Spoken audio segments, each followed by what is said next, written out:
Sebenarnya seperti apa evaluasi daya tahan dan resiliensi ekonomi Indonesia mungkin dibandingkan dengan peer countries lainnya? Itu dia kondisi fundamental makro kita ya. Pertumbuhan ekonomi kita 5%-an.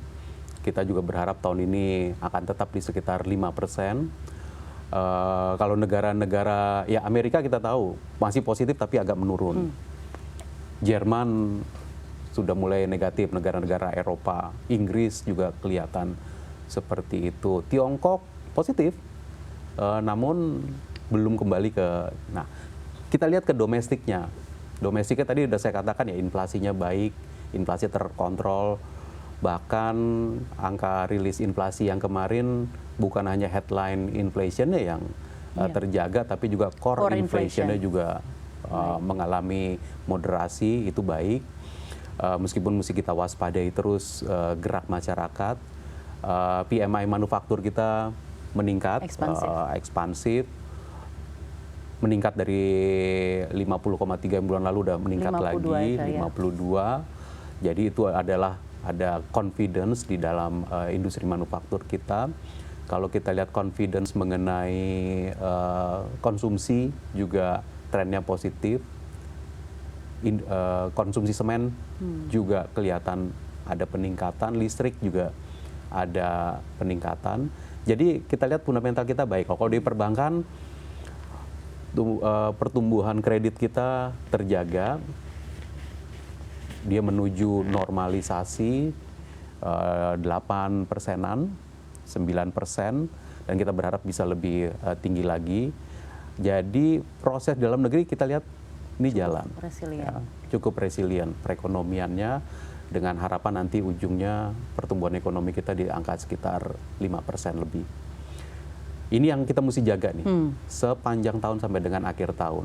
Nah, APBN tentu akan terus jaga. Karena kita lihat bahwa konsumsi menjadi penting, maka APBN untuk rakyat yang biasanya tiap bulan itu kita munculkan, apa saja pengeluaran APBN untuk perlindungan sosial, untuk bantuan sosial, untuk infrastruktur, untuk membangun berbagai macam pendidikan, kesehatan, beserta manfaat-manfaat yang bisa dirasakan oleh masyarakat, itu akan terus kita jalankan dan kita komunikasikan. APBN untuk rakyat dan untuk menjaga pemulihan ekonomi, momentum ini untuk jaga sebaik-baiknya. Nah Pak, mungkin kita akan beralih ke isu lainnya. Kita tahu semester 1 2023 ini sempat juga hangat diperbincangkan mengenai sejumlah kasus, Pak, yang memang menjerat para pejabat di lembaga pemerintahan. Mungkin kita ingin mendengar langsung dari Pak Swahasil seperti apa sebenarnya efek dan sentimen yang timbul dari kasus yang sempat terjadi di semester 1 kemarin, dan seperti apa sebenarnya pula efeknya ini terhadap kinerja belanja pemerintah. Apakah ini memicu kehati-hatian tersendiri dalam belanja pemerintah? Bagaimana Pak sebenarnya? Jadi APBN itu kan anggaran pendapatan belanja negara, itu adalah kita mengelola uang rakyat. Jadi negara mengumpulkan pendapatan dari rakyatnya.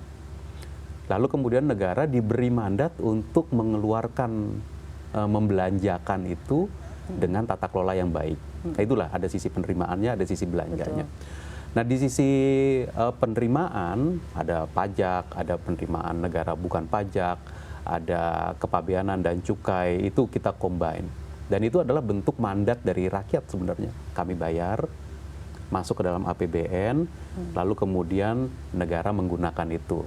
Pemerintah diberi arahan untuk menjalankan APBN dengan pengawasan dari Dewan Perwakilan Rakyat. Ini cara kita bernegara. Nah, karena itu belanja negara ketika dia dijalankan, dibelanjakan, ya harus mengikuti tata kelola yang baik. Dan kita berharap bahwa seluruh tata kelola itu dijaga. Dan tentu ini harapan dari pemerintah, harapan dari negara, dan pasti harapan dari masyarakat. Menjaga tata kelola dari belanja negara. Diawasi, dilakukan audit, dilakukan pemeriksaan, dilakukan pengawasan oleh Dewan Perwakilan Rakyat. Ini cara kita bernegara mengelola APBN.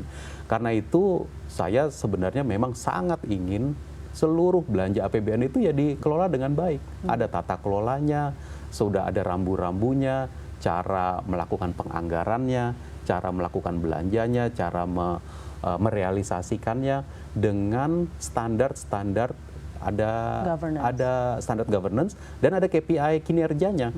Jadi output dari belanja negara itu ya harus terukur.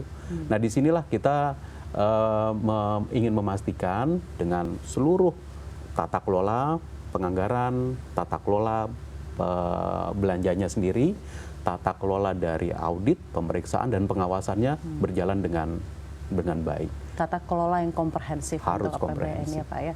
Jadi sesuai juga untuk mencapai tujuan dari APBN itu sendiri. Karena APBN itu ya uangnya rakyat.